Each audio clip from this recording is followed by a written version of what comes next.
Kau pakailah rantai brand cap senapang pun, kalau tak isi minyak rantai, main dekat ke main jauh ke memang akan putus.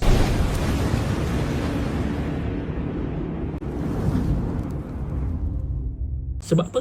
Sebab kita punya rantai ni diperbuat daripada besi, okay? Jadi kalau tiada minyak pelinciran, semata-mata tak nak rem kotor kan, nak nampak smart, bersih, clean, tapi kena sedar diri, okay? Sebab kita pakai rantai. Jadi kalau kita tak isi minyak rantai, besi dia akan kembang, okay? Panas tu dia akan kembang, dia bergesel. Spek kawan-kawan bukan kaleng-kaleng. Spek 70, 72, 78, 80 kan. Mana nak support tak pakai minyak rantai? Kalau nak tahu rantai tu minyak rantai ada ke tak kan, cukup ke tak, pegang rantai tu dia tak beralun, dia jadi macam kejung. Dia jadi macam tu rantai tu. Dia tak macam ni. Dia tak smooth. Okay, dia jadi macam liat, dia macam ketat. Tu tanda minyak rantai tak cukup. Kalau smooth ke, tengok rantai tu beralun.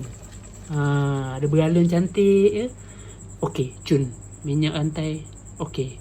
Tapi kalau dia keras kan, dia keras macam tu, rantai tu macam ada ke atas sikit, ada yang ke bawah sikit, tu minyak rantai tak betul-betul serap dalam dia punya o-ring. Dia panas, besi tu akan jadi lembut, okay? Sebab tu dia akan terkoyak, dia akan putus.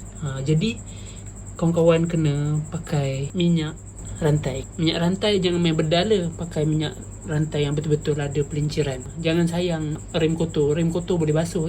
Lagi satu, pakai rantai yang grade okey lah. Jangan pakai grade yang cak ayam sangat.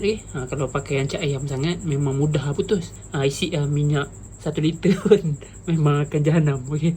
Jadi kena pakai rantai yang berkualiti, okay? Pakai rantai yang berkualiti, lepas tu pastikan minyak rantai cukup, baru tahan. Kalau pakai rantai yang berkualiti, tak isi minyak rantai, jahanam. Tu salah sendiri, bukan salah rantai. Kalau pakai rantai yang berkualiti, dah isi minyak rantai cukup, putus juga, dia ada dua sebab. Sama ada rantai, saiz rantai tu tak sesuai untuk spek kawan-kawan. Contoh spek 90, spek 100mm. Jadi rantai tak sesuai dah, pakai saiz yang kecil macam 415. Kena pakai yang saiz besar, baru tak putus. Pakai yang berkualiti. Yang kedua, sebab rantai tu sendiri, walaupun berkualiti, mungkin dia ada masalah teknikal ke apa kan. Dua tu lah, okay? Kawan-kawan kena check. Dua ni penting. Saiz rantai yang sesuai ikut spek, lepas tu rantai berkualiti, minyak cukup, kira sesuai. Rantai, saiz rantai tu dengan spek, lepas tu isi minyak rantai, putus juga, barulah salah rantai tu, okay? Jadi macam tu lah cerita dia. Nak salahkan tu, salahkan ni tak boleh juga. Kena tengok keadaan setup kita.